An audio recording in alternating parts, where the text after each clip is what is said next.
I just lost David. Okay. All right. Welcome. Welcome. And we'll start off with a blessing for studying Torah. Because that's what we're going to do. And it's considered a divine commandment. So we'll do that.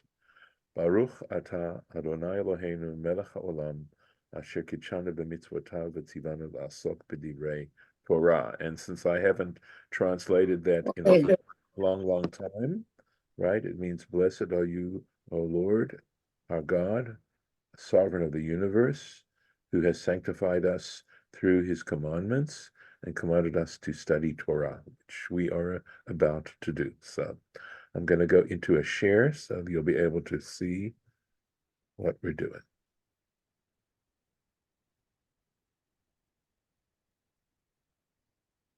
Okay. So this particular page, of course, this is the text of the Torah in the Hebrew. This is an Aramaic translation, quite ancient. And the reason why is because when Jews moved to Babylonia, the language of Babylonia, this is like in 586 BCE or BC, when the first temple was destroyed. Nebuchadnezzar hauled everybody, pretty much every able-bodied person, out to Babylonia. And in Babylonia, they spoke Aramaic. And just like so many Jews now aren't able to be fluent in Hebrew, they were fluent in Aramaic. And this is Aramaic. However, the thing I should note is that very cleverly, this is Aramaic written in Hebrew script, the Hebrew using the Hebrew alphabet. Aramaic has its own alphabet, but this way, at least the Jewish people could have a sense, because the words are in Aramaic, but it is actually Hebrew letters. As you can see, they're very similar to these ones. And here is the Rashi. We are studying that during the week. Okay, and this is a more modern, much more modern commentary. Rashi is around, I believe, 11th, 12th century. Torah Temimah is more like 19th century, 19th, 20th century. And that's what we're looking at today. And this is where he does his commentary. His name is Rabbi Baruch Halevi Epstein. That was his name, the author. And what he does is he takes relevant passages from rabbinic literature, and he puts them into more understandable Hebrew or Aramaic. And then underneath, he has his own personal comments on what he has just quoted above. So it's quite an extensive commentary, and I think I would say it's very well respected. So we're in chapter, here we are, second letter of the Hebrew alphabet, Bet. We're in chapter 2, and we're talking about a river issuing from Eden, right? And we talked about the river, this river that is called Pishon. It is probably the Blue Nile, and it talks about how it goes around the land of Havilah. And if you look at the actual course, if you look on a map at the course of the Blue Nile, you'll see how it goes around in its traversing the territory there. And it says Asher Sham Hazahav, where there is gold. The Zahav Haaretz Hahi Tov. And it says, and the gold of this land is good, is Tov. And it goes on to say Sham Bedolach, there also is Delium, the Eben HaShoam, and the onyx stone.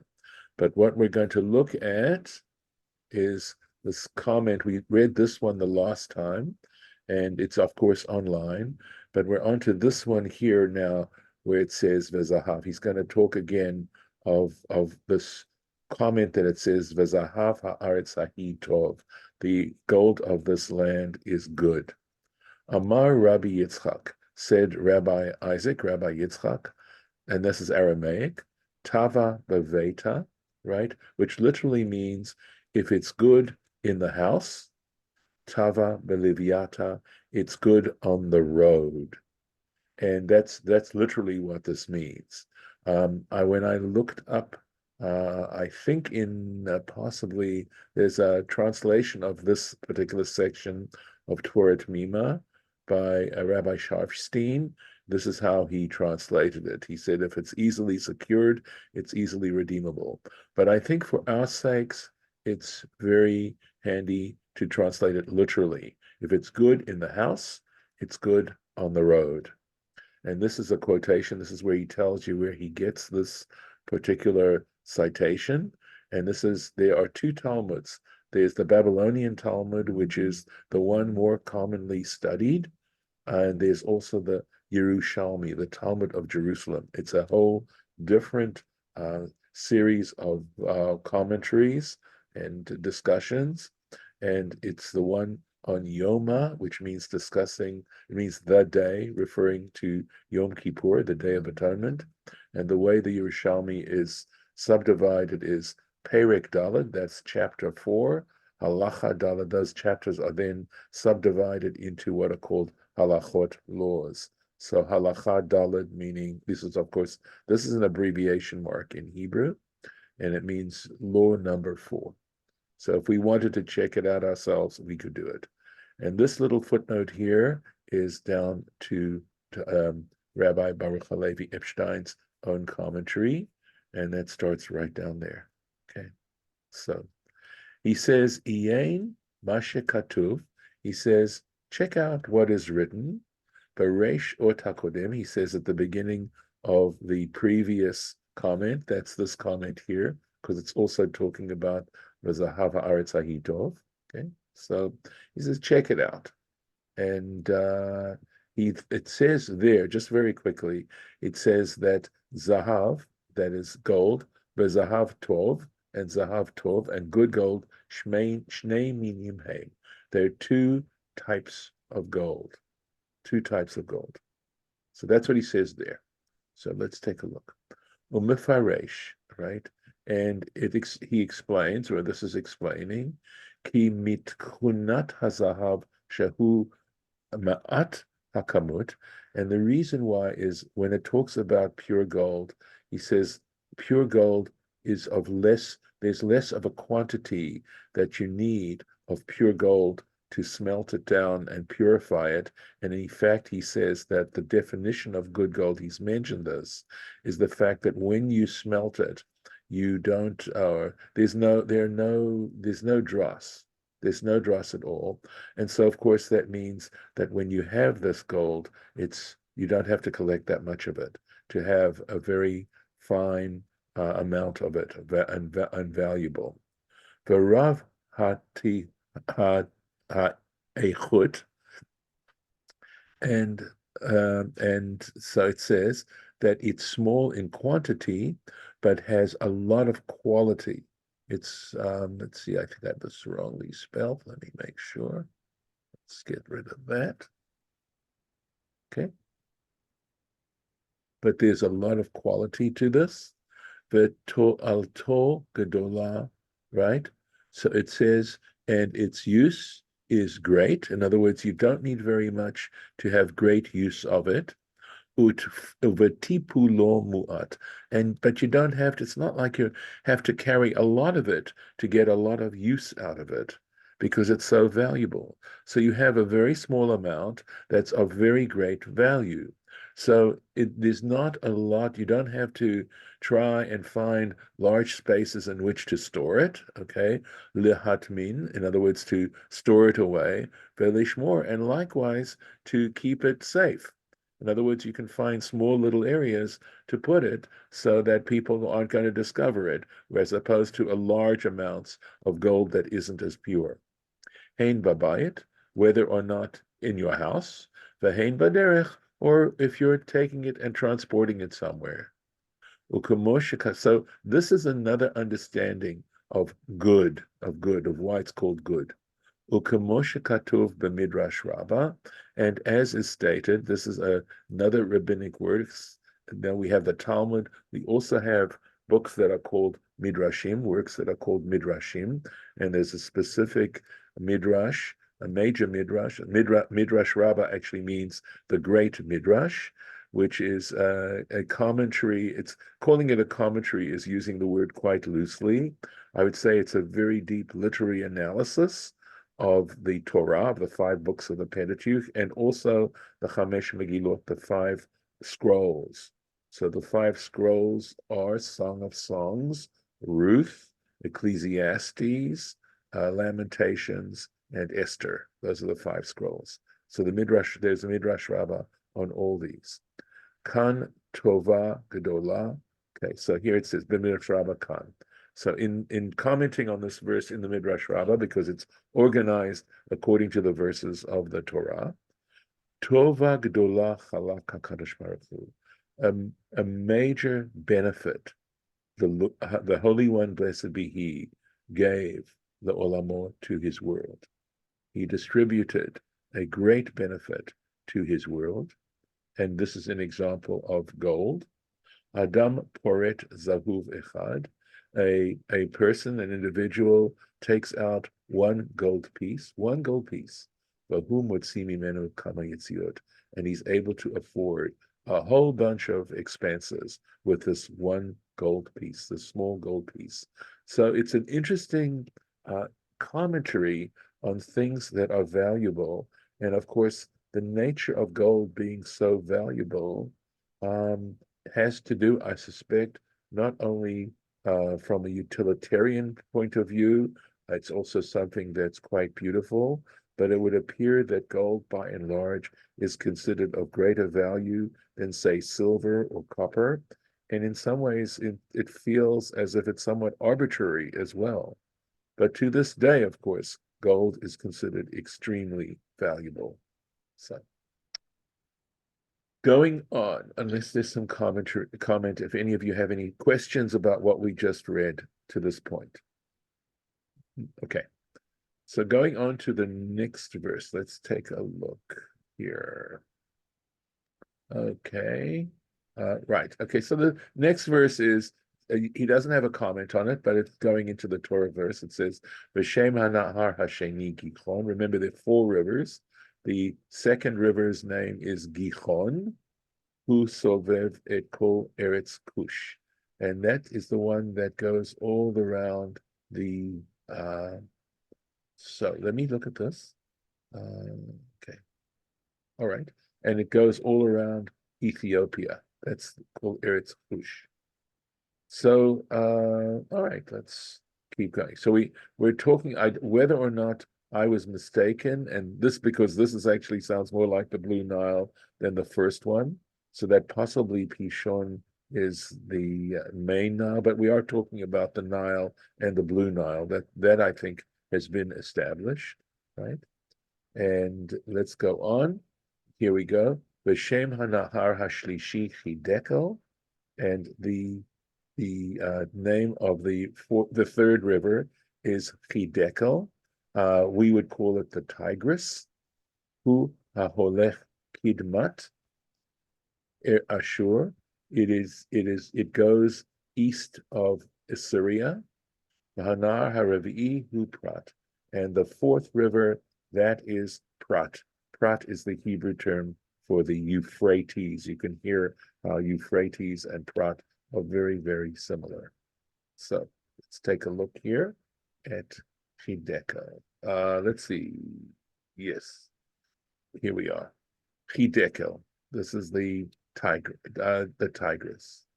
My Chidkel. So the question is, what is this word Chidkel? Why is it called Chidkel?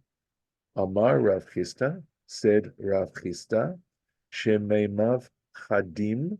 So there's the Chidkel, Chad, right?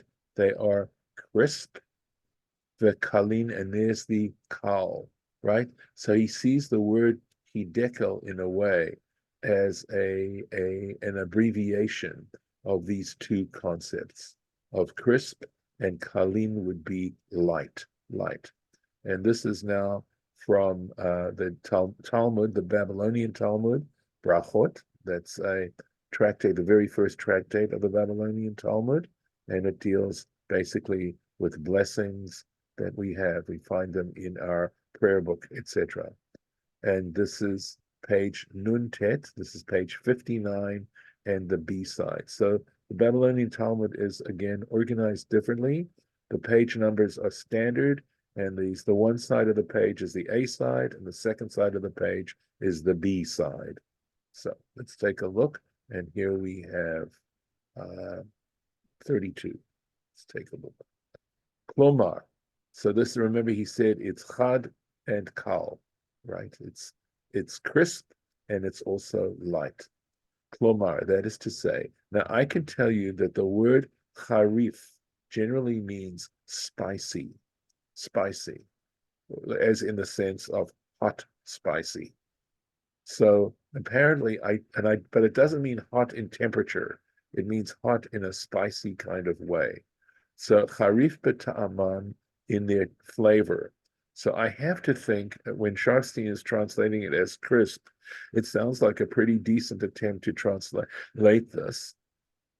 But it must mean that they have this delicious, sharp flavor, the kalim laguf, and they're good, they're easy on the body. In other words, they get absorbed easily and they're very good. They're very really fine water. She'ein machbidim et haguf. They do not cause the body to feel heavy. They aren't heavy on the body. But machbidim would mean to make the body heavy. Kesheshotim utam, when they drink them, when people drink them. The gam kalim b'mishkal, and at the same time, they could also be light in weight. In other words, again, in terms of the volume, their weight is light. Uma shehichriach lachazal likal drashat milazor. So now comes a question, because we don't have this particular interpretation necessarily for the other rivers.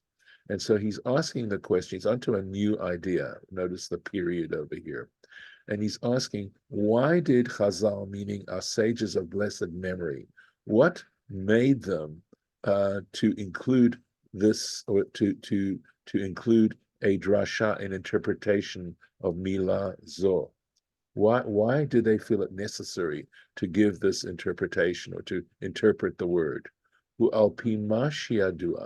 It's based on the fact that people who understand and are familiar with the Hebrew language, that kol shem b'lashon hakodesh, he says, because every noun, or certainly every word in lashon hakodesh, in Hebrew, shorsho lo yoter migimel otiyot.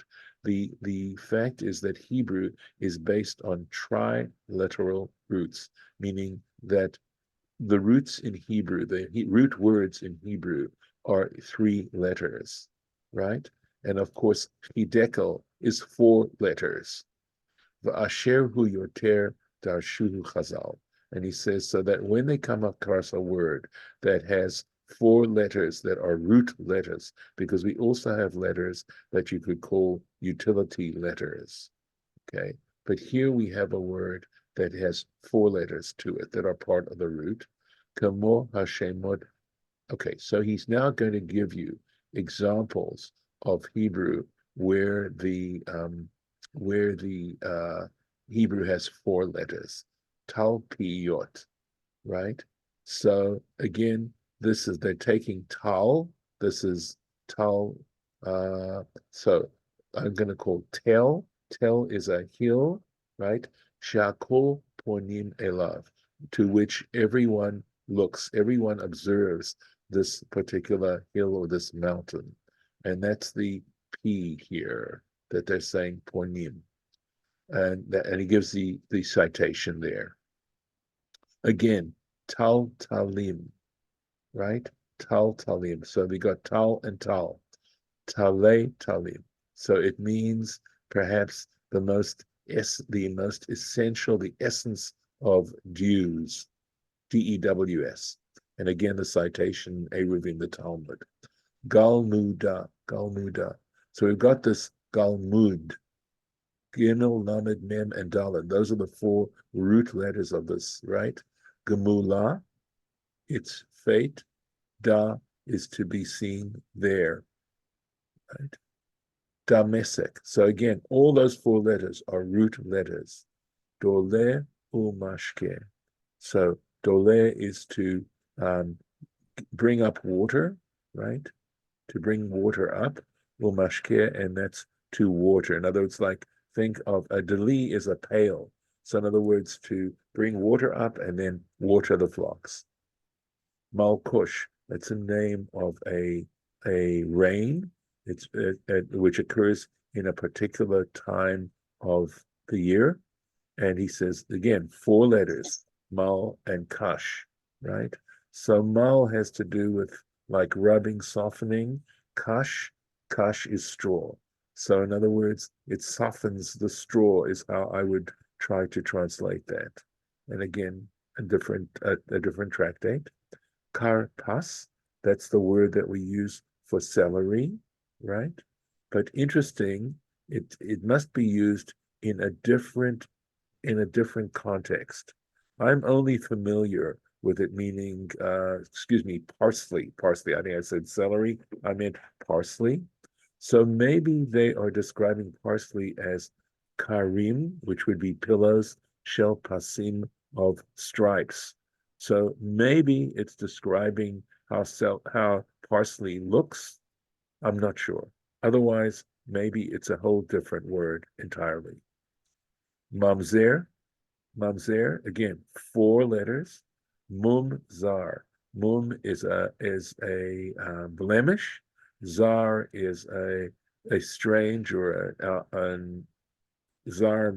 It's strange, but it also has to do with like peculiar in that sense, and that's referring to someone who the translation would be a bastard. Okay, Avrech. Avrech, again, 4 letters. Av Verach, meaning a father. This is referring to Joseph. This is what they called in front of him. In other words, he was a father, meaning because he gave such incredible advice to Pharaoh. And Rach would mean soft, meaning young. So Avrech means, essentially that he was a someone of such wisdom and at the same time so young. And he's giving you tremendous number of examples, right? Kad kod, right?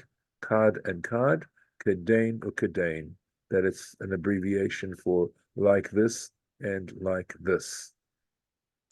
And shat nez, totally different. This is like 5 letters, right? And shua, carded, teve, woven, venuz, and twisted. And we're talking here about blended material, blends of wool and linen, which are forbidden, interestingly enough, by the Torah. The harbe kahena, and he says, and lots more like this. And this is where we're going to stop today. And before I stop the recording, please feel free to ask any questions you might have. Any questions? Okay, in which case I will stop the recording. Here. Second. Okay. So I'll stop the share first and then stop the recording.